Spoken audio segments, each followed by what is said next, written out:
Hello दोस्तों। इस video में आज हम बात करेंगे बहुत बड़े इंपॉर्टेंट अपडेट्स की जो जीएसटी की तरफ से है। जीएसटी ने ये अनाउंस किया है स्पेशल ड्राइव, जो कि स्क्रीन पे आप देख पा रहे हैं। ये इन्होंने इसलिए अनाउंस किया है कि बहुत सारे जो है इंडिया में फेक रजिस्ट्रेशंस हैं। जैसे कुछ भी अगर ऑनलाइन हमें वर्क करना है तो उसके लिए जीएसटी नंबर चाहिए होता है। तो ऐसे बहुत फेक जीएसटी नंबर्स हैं, बहुत फेक जो है वर्क हो रहे हैं। तो इसी के रिगार्डिंग जीएसटी ने जो है ये अनाउंस किया है कि वो अब ग्राउंड पे जाके, ग्राउंड का मतलब ये है कि वो मार्केट में जाके ये वेरीफाई करेंगे जो भी उनकी शॉप है, जो भी उनके पास डॉक्यूमेंटेशंस है, क्या वो वैलिड है, क्या वो उनके जो भी उन्होंने रजिस्ट्रेशन के टाइम पे दिया था, क्या वो सारे के सारे जो है ठीक है। तो इसके लिए जो है दोस्तों वो अब जो है 16 मई से मार्केट में उतरना स्टार्ट करेंगे और ये वेरीफाई करेंगे। और ये सभी बिजनेसेस के लिए दोस्तों, ऐसा नहीं है कि ये एफएमसीजी, फार्मा, गारमेंट्स या किसी जिसके पास जीएसटी नंबर है, चाहे वो प्राइवेट लिमिटेड कंपनी हो, लिमिटेड कंपनी हो, चाहे वो प्रोप्राइटर हो, पार्टनरशिप हो, सभी के लिए दोस्तों ये लागू है। तो जीएसटी की टीम जो है ग्राउंड पे यही वेरीफाई करेगी कि जितने जो फेक रजिस्ट्रेशन है उसको वो एनालाइज करेगी। जैसे इसमें मैं कुछ चीजें आपको बताऊंगा कि आपके पास क्या क्या चीजें होनी चाहिए, तो आप जो है एकदम फैक्ट तरीके से जो काम कर रहे हैं वो होना चाहिए, तभी आपके ऊपर कोई भी पेनल्टी नहीं लगेगी। और इसमें से कुछ भी अगर मिसिंग होता है आपके पास तो आपकी जीएसटी पे पेनल्टी लग सकती है। तो दोस्तों बने रहे मेरे इस वीडियो में और जाने उस 5 चीजों को कि क्या क्या आपके पास होना चाहिए और कैसे वो अप्लाई होना चाहिए आपके बिजनेस में, ताकि जब भी आप पे वेरिफिकेशन होती है, जब भी आप पे फेक रजिस्ट्रेशन स्पेशल ड्राइव का कोई भी ऑफिसर आपके पास आता है, तो यही जो 5 जो डॉक्यूमेंट्स है इसकी डिमांड होगी और कैसे यूटिलाइज होगा, कैसे यूज होगा, ये इस वीडियो में आपको बताऊंगा। अगर कुछ भी आपके पास मिसिंग है तो 3 दिन का टाइम है आपके पास। 16 मई से जो है ये स्टार्ट होने वाला है, तो आप 3 दिन के अंदर इसको प्रिपेयर कर सकते हैं और कोई भी हार्ड डॉक्यूमेंट इसमें नहीं है। तो बने रहे दोस्तों मेरे इस वीडियो में और जाने इन सारी चीजों को, और जो जीएसटी की रिक्वायरमेंट है उसके अकॉर्डिंग आप अपने डॉक्यूमेंट्स को रेडी करके रखें, ताकि अगर कोई विजिट हो तो आप एक्चुअल तरीके से अपने बिजनेस को जो कर रहे हैं उसमें कोई भी पेनल्टी पे ना करनी पड़े आपको।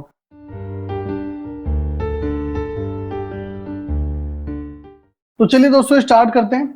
दोस्तों ये जो चीजें करी जा रही है ये सिर्फ इसीलिए करी जा रही है कि जो भी फेक रजिस्ट्रेशंस हुए हैं उसको रोका जा सके और जो भी गलत काम हो रहे हैं ग्राउंड पे उसको रोका जा सके। अब इसमें जो जीएसटी की रिक्वायरमेंट है, ये 5 रिक्वायरमेंट है जो आपके पास कंप्लीट होनी चाहिए। जैसे कि जो पहला है साइन बोर्ड, आपके पास जो है साइन बोर्ड होना चाहिए, यानी कि जो भी आप अपनी दुकान के बाहर लगाते हैं, ऑफिस के बाहर लगाते हैं, वो साइन बोर्ड होना चाहिए और उसके नीचे कहीं पे भी आप अपना जीएसटी मेंशन जरूर करें और जो भी आपकी फर्म नेम है वो आप जरूर मेंशन करें। अभी मैं विजुअलाइज तरीके से दिखाऊंगा भी कि कैसे होना चाहिए साइन बोर्ड। और दूसरा जो है दोस्तों जीएसटी सर्टिफिकेट, जो भी आपकी दुकान है, ऑफिस है, आपका गोडाउन है या किसी भी तरह से आप जहाँ पे काम करते हैं, ठीक है, तो वहां पे आपको जो है जीएसटी सर्टिफिकेट लगाना बहुत जरूरी है, जो आपके पास आया होगा, आपके सीए, अकाउंटेंट, जब आपने रजिस्ट्रेशन कराया होगा तो उन्होंने आपको दिया होगा। और तीसरा दोस्तों की सेल परचेज का रजिस्टर्ड आपके पास होना चाहिए। तो इस 23-24 में जो भी आपने परचेज करे हैं, जो भी आपने सेल करे हैं, प्रॉपर उसका जो है एक फोल्डर आपके पास रेडी हो। और चौथा दोस्तों की जो जीएसटी रिटर्न्स आप कराते हैं अप टू डेट आपकी रिटर्न्स होनी चाहिए। ऐसा नहीं होना चाहिए कि आपने 3 महीने से, 10 महीने से, 1 साल से जीएसटी की रिटर्न्स ही नहीं कराई और आप नील कर रहे हैं या आप फॉल्ट कर रहे हैं या पेनल्टी जो आपके ऊपर लग रही है वो पे भी नहीं कर रहे हैं। तो ये भी नहीं होना चाहिए, अप टू डेट आपकी रिटर्न्स कंप्लीट होनी चाहिए। और दोस्तों जो पांचवा है, अगर आपने जीएसटी अपने घर से ले रखा है, मतलब घर के एड्रेस से ले रखा है और काम आप अपने गोडाउन पे कर रहे हैं, या जीएसटी आपने अपने ऑफिस के उससे लिया हुआ है लेकिन काम आप अपने घर से कर रहे हैं, अगर ऐसा कोई भी केसेस अगर होता है तो ये बिल्कुल गलत नहीं है, सही है, लेकिन आपको अपने जीएसटी नंबर पे अपडेट भी कराना होता है कि मेरा जीएसटी नंबर जो जो मेरा प्रिंसिपल एड्रेस है वो मेरा ये एड्रेस है और जो मेरा गोडाउन है जहां से हम काम कर रहे हैं वो ये एड्रेस है। तो एडिशनल प्लेसेस जितने भी हैं आपके बिजनेसेस के, वो आपको अपने जीएसटी रजिस्ट्रेशन में अपडेट कराना जरूरी है। तो अब मैं दिखाता हूं दोस्तों कि पहला कैसा शाइन बोर्ड होना चाहिए, सर्टिफिकेट कैसे होना चाहिए, सारी चीजें। तो अब देखिए दोस्तों स्टेप बाय स्टेप। अब जो ये शाइन बोर्ड है इस तरीके से होना चाहिए कि आपका जीएसटी नंबर आप मेंशन होना चाहिए, आपकी फर्म नेम और फिर उसके बाद आपका जीएसटी नंबर, और कोई साइजेस मेंशन नहीं है कि आपको 10x10 का कराना है, 2x4 का कराना है। आप जो है नॉर्मली जो आपका जो भी दुकान है 4 फुट, 5 फुट, 10 फुट, उसके अकॉर्डिंग आप करा सकते हैं, आप अपने अकॉर्डिंग इसको करा सकते हैं। कोई भी ये मेंशन नहीं है कि कितने बाय कितने का कराना है। तो आप अपनी दुकान, जो आपका गेट है, आप अपने गेट पे लगा सकते हैं, आप अपने बोर्ड जो शटर होता है शटर के ऊपर लगा सकते हैं। अगर आपका कोई घर है या गोडाउन है, गेट है, तो गेट के ऊपर भी वैसे लगा सकते हैं। तो ये बस लगना जो है जरूरी है आपके जैसे ही एंटर करते हैं आपके बिजनेस में, यानी कि आपका जो भी गोडाउन है, आपकी फैक्ट्री है, जो भी है, जैसे ही उस गेट पे हम एंटर करते हैं तो गेट पे वो लगा होना जरूरी है, चाहे आप शटर पे लगाएं इस तरीके से जैसे यहाँ पे मेंशन है। अब देखिए यहाँ पे एक एग्जांपल भी मैंने ले रखा है, जैसे ये दुकान है तनिष्क, और यहाँ पे इन्होंने क्या, जो भी इनका फॉर्म है वो उन्होंने लगाई है, और जीएसटी नंबर भी यहाँ पे मेंशन किया हुआ है। अब इसी तरीके से आप एक एग्जांपल और देखेंगे कि ये भी दुकान है, पर इन्होंने भी अपना जीएसटी नंबर यहाँ मेंशन किया हुआ है। तो इस तरीके से दोस्तों आपको यहाँ पे करना बहुत जरूरी है। अब जो दूसरा है दोस्तों, दूसरा है आपका जीएसटी सर्टिफिकेट। अब जो भी आपने रजिस्ट्रेशन कराया होगा जब भी जिस सीए से, अकाउंटेंट से, तो उन्होंने आपको एक ऐसा सर्टिफिकेट दिया होगा, सबसे पहले आपके व्हाट्सएप पे उन्होंने पीडीएफ शेयर किया होगा इससे रिलेटेड। तो आपको क्या करना है दोस्तों कि उसका एक एल्बम बनाना है, और एल्बम बनाने के बाद आपको अपने ऑफिस में इसको लगा देना है। जैसे कि आप पीछे देख भी रहोगे, हमने भी ऐसे इस तरीके से लगा रखा है, और आप उसको एल्बम करा के ही दोस्तों लगाएं तो ज्यादा बेटर रहेगा। ऐसा कोई इंस्ट्रक्शन नहीं है, आप उसको किसी वैसे पन्नी पे भी लगा सकते हैं जो नॉर्मल फैंसी वो आते हैं, बट एल्बम पे लगाएंगे तो ज्यादा बेटर रहेगा, और खास पोस्टिंग कोई आती नहीं है इसकी। तो दूसरा तो ये है।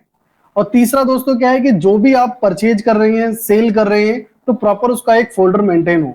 और अगर आप डिजिटली हैं, जैसे आप सॉफ्टवेयर यूज करते हैं, तो सॉफ्टवेयर में आपकी कंप्लीट एंट्री हो टिल डेट तक की। ऐसा ना हो कि आप सेल परचेज कर रहे हैं और ये सोच रहे हैं कि मैं संडे को अपनी सारी एंट्री करूंगा जब मेरी छुट्टी होगी, या मंडे को मेरी छुट्टी है, या ट्यूसडे को छुट्टी है, तब मैं सारी एंट्री करूंगा।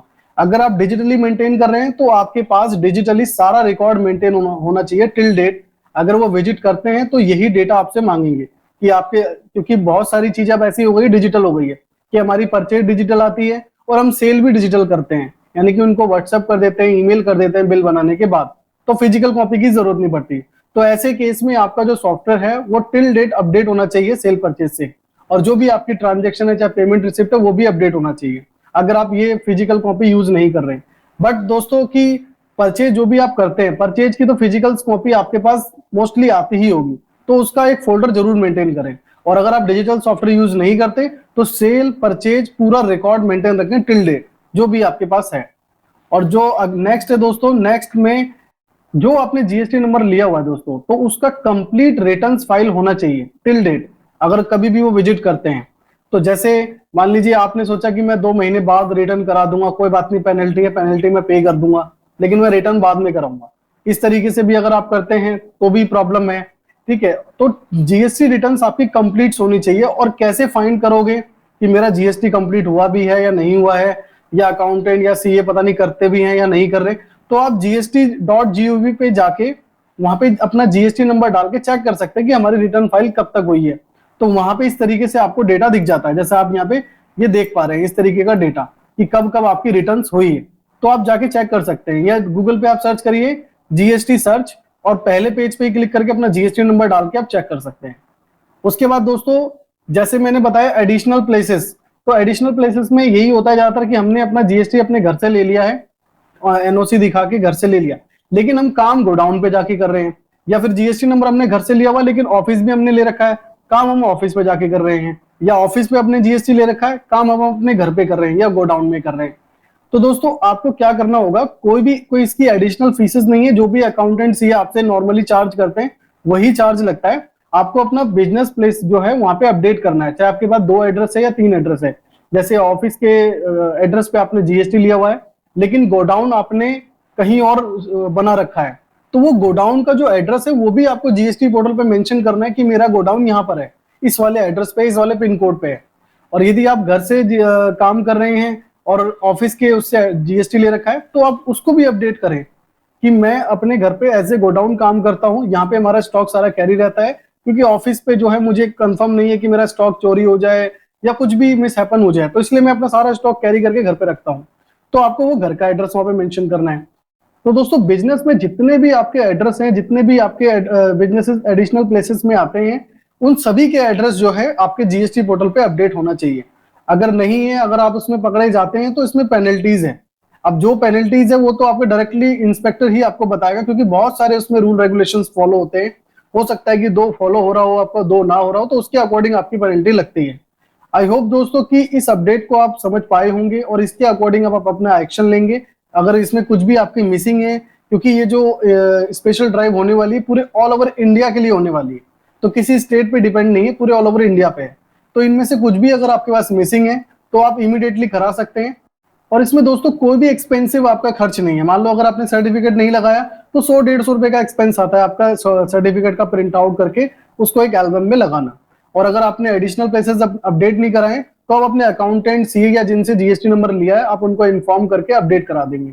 उसमें भी जो है दोस्तों 2 से 3 दिन 4 दिन का समय लगता है, उसमें भी कोई खास एक्सपेंसिव नहीं है। और अगर आपने शाइन बोर्ड नहीं बनाया तो हाँ, इसके लिए मैं मानता हूं कि आपका खर्च लग सकता है, लेकिन अब जो मैंडेटरी है दोस्तों वो तो करना ही पड़ेगा आपको। तो उसके लिए भी जो है बोर्ड का कोई साइज मेंशन नहीं है, आप अपने अकॉर्डिंग जो है डिजाइन करा सकते हैं। बस उस पे आपके बिजनेस का नाम और वहां पे जीएसटी नंबर मेंशन होना जरूरी है। एडिशनल में आप कुछ भी लिखवा सकते हैं उसके अंदर, और जो भी है आपके जितने एडिशनल प्लेसेस एड्रेस हैं उसको भी आप अपडेट कराएं। अगर दोस्तों फिर भी कोई क्वेश्चन है आपका तो मुझे कमेंट के थ्रू आप बता सकते हैं। और अगर वीडियो अच्छी लगी वीडियो को लाइक करें, चैनल को सब्सक्राइब करें ताकि इस तरह की और भी इंफॉर्मेटिव वीडियोस आपको मिलती रहे। Thanks for watching.